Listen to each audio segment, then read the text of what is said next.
Assalamualaikum warahmatullahi wabarakatuh.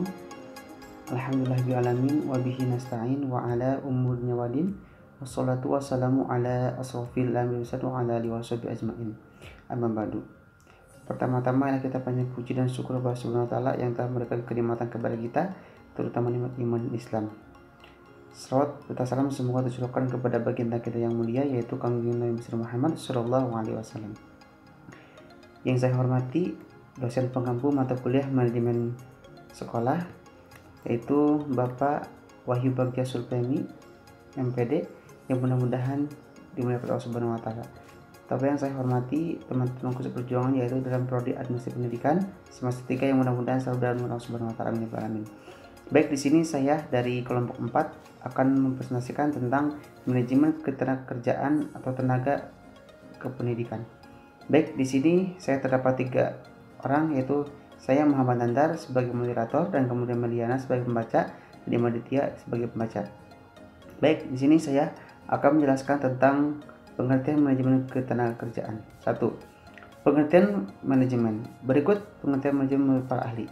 Menurut para ahli, Mary Parker Polet dalam buku Manajemen Personalia 2014-15 yang ditulis Nurjaman, kata manajemen adalah suatu seni karena untuk melakukan suatu pekerjaan melalui orang lain dibutuhkan keterampilan khusus.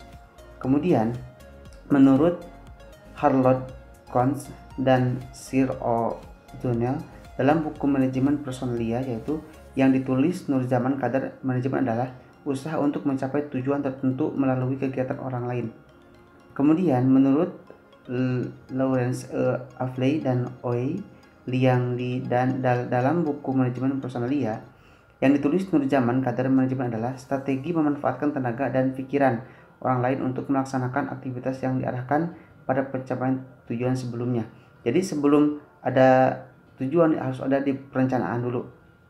Secara umum, proses manajemen dapat dikatakan terdiri dari kegiatan berikut: 1. Penetapan tujuan, perencanaan, pengarahan, dan pengendalian. Kedua, ketenaga kerjaan.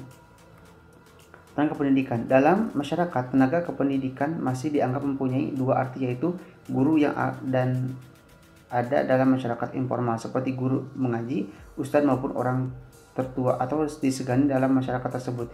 Yang kedua yaitu tenaga kependidikan formal, yaitu guru yang ada di sekolah-sekolah. Namun peran para guru di sini lebih menekankan tenaga pendidikan yang bersifat formal, di mana memenuhi kriteria dan sah menurut hukum dan peraturan yang berlaku.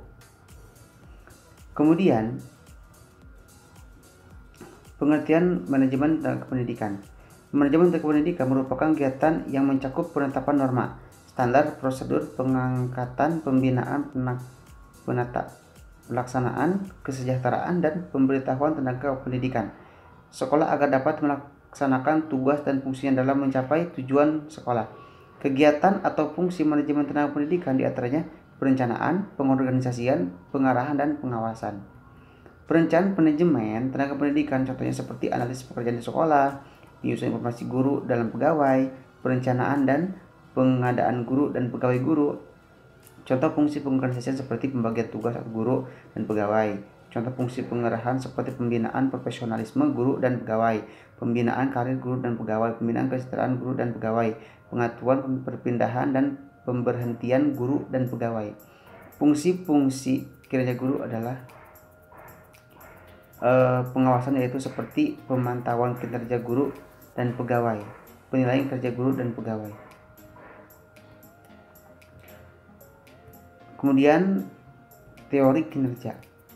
Kinerja berasal dari bahasa Inggris yang merupakan terjemahan bebas dari performance, yang berarti prestasi kerja atau pelaksanaan kerja atau pencapaian kerja atau hasil kerja atau penampilan kerja.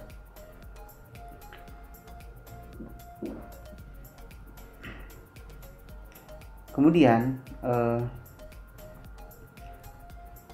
tidak memberikan penghargaan terhadap masa kerja guru adalah seseorang yang memiliki keahlian dan kemampuan serta legalitas berdasarkan bidang ilmu yang diperolehnya di pendidikan tinggi dan rangka mengubah perilaku anak didiknya ke arah yang diharapkan sesuai dengan tujuan pendidikan. Artinya, seorang guru memiliki peran tanggung jawab untuk mentransfer ilmu dan kepandaian yang dimiliki kepada anak didiknya, sehingga diperoleh pemahaman dan kepandaian yang sama serta diperoleh oleh anak didik memiliki perilaku baik serta berakhlak karimah. Jadi seorang guru itu wajib mentransfer dan wajib untuk memberikan wewenang, untuk memberikan suatu pengalaman penilaian kepada peserta didik itu, supaya peserta didik itu bisa paham atas segala hal yang dipelajari dalam sekolahnya, yaitu seperti apa. Kemudian indikator dari pengukuran kinerja guru adalah sesuai tugas dan fungsi guru, yaitu pertama kemampuan guru sebagai pendidik, kemudian kemampuan guru sebagai pengajar, kemudian kemampuan guru sebagai profesional. Nah, mungkin hanya itu dari saya. Terima kasih, akan disampaikan oleh Meliana. Terima kasih. Wassalamualaikum warahmatullahi wabarakatuh. Assalamualaikum warahmatullahi wabarakatuh. Nama saya Meliana. Di sini saya ingin membacakan poin B. B. Jenis tenaga kependidikan. Tenaga kependidikan merupakan seluruh komponen yang terdapat dalam instansi atau lembaga pendidikan yang tidak hanya mencangkup guru saja, melainkan keseluruhan yang berpartisipasi dalam pendidikan. Dilihat dari jenisnya, tenaga kependidikan terdiri atas yang pertama kepala sekolah, guru, tenaga administrasi atau TU, penjaga dan kebersihan sekolah, tenaga fungsional lainnya. Sedangkan apabila dilihat dari statusnya, tenaga kependidikan terdiri atas yang pertama pegawai negeri sipil, yang kedua guru tidak tetap, yang ketiga guru bantu, yang keempat tenaga sukarela. Berikut merupakan jenis-jenis kependidikan untuk lingkungan Departemen Pendidikan Nasional. Yang pertama, tenaga struktural. Menurut tempat kerja di sekolah, tenaga struktural meliputi kepala sekolah, wakil kurikulum, urusan kesiswaan, urusan sarana dan prasarana, dan urusan pelayanan khusus. Yang kedua, tenaga fungsional. Menurut tempat kerja di sekolah, tenaga struktural meliputi guru pembimbing atau guru BP, pengembang kurikulum, dan teknologi kependidikan.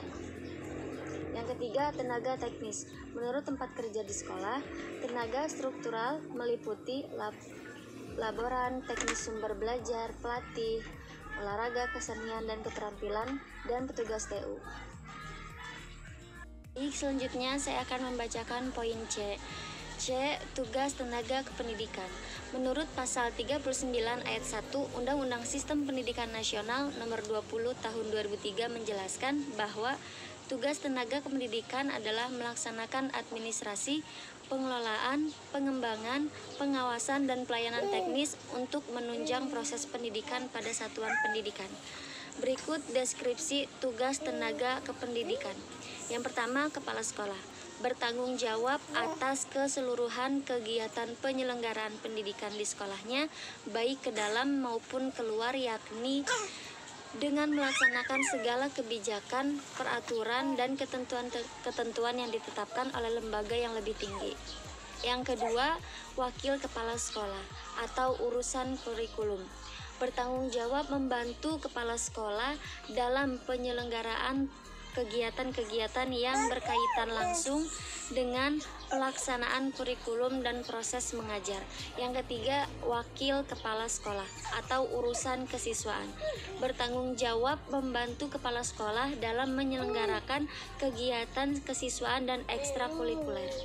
Yang keempat, wakil kepala sekolah atau urusan sarana dan prasarana bertanggung jawab atas kegiatan-kegiatan inventaris, pendayagunaan, dan pemeliharaan sarana dan prasarana serta keuangan sekolah.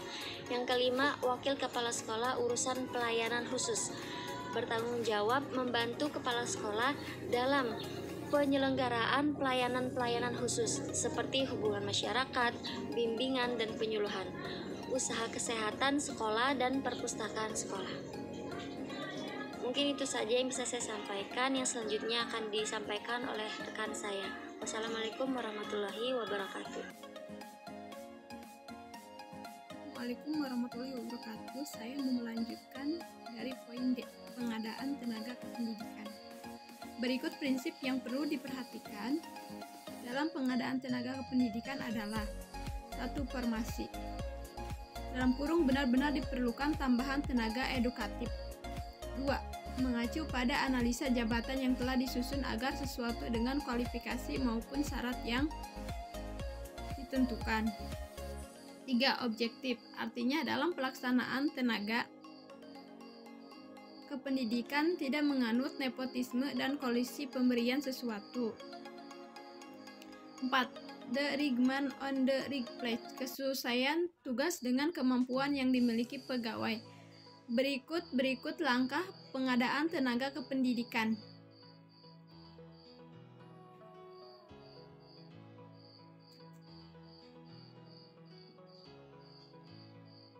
1. Pengumuman. Pengumuman ini dilakukan untuk memberitahukan kepada seluruh masyarakat yang memenuhi kualifikasi melalui media cetak maupun media elektronik. Dalam pengumuman pengadaan tenaga kependidikan, hal yang harus tercantum adalah sebagai berikut. 1. Persyaratan yang dituntut dari para pelamar. 2. Batas waktu dimulai dan diakhiri pendaftaran. 3. Alamat dan tempat pengajuan pelamaran. 4. Lain-lain yang dipandang perlu.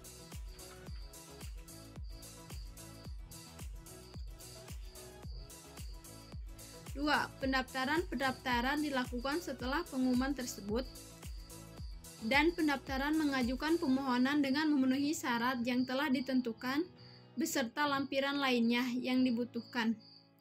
3. Seleksi atau penyaringan dalam pengadaan tenaga kependidikan. Penyaringan dilaksanakan melalui 2 tahap. Itu dimulai dan diakhiri pendaftaran. 3. Alamat dan tempat pengajuan pelamaran. 4. Lain-lain yang dipandang perlu.